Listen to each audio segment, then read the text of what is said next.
পরপর 2 সিনেমার সাফল্যের পর তৃতীয় সিনেমা নির্মাণের প্রস্তুতি নিচ্ছেন বলে জানিয়েছেন ভার্সেটাইল মিডিয়ার কর্ণধার আরশাদ আদনান।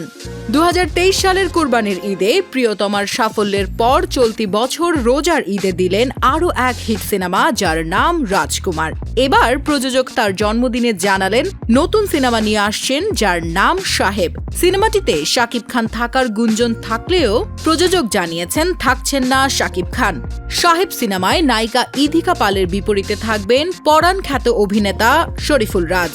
অনেক দিন ধরেই তার কোনো নতুন চলচ্চিত্র দেখা যায়নি। এর ভেতরে পরিমণির সঙ্গে তার দাম্পত্য জীবনের অবসান নানা তর্কে যুক্ত হয়ে মিডিয়াকে খানিকটা অ্যাভয়েড করেছিলেন শরীফুল রাজ। নিজের জন্মদিনের সন্ধ্যায় সাহেব সিনেমা নিয়ে এমন ঘোষণা দিলেন আরশাদ আদনান। তিনি জানান সাহেব পরিচালনা করবে সাইফ চন্দন, সিনেমার অ্যাডভার্টাইজার হিসেবে থাকবে হিমেল আশরাফ। আরশাদ আদনান আরও বলেন সাহেব হবে অ্যাকশন ধাঁচের একটি সিনেমা।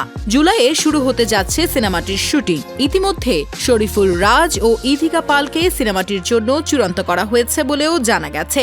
এর আগে হাসিবুর রেজা কল্লোলের কবি নামের একটি সিনেমায় অভিনয় করেছেন রাজ এবং ইধিকা। মুক্তির অপেক্ষায় রয়েছে সিনেমাটিও। 2025 সালের রোজার ঈদে সাহেব সিনেমাটি মুক্তি পাবার কথা রয়েছে।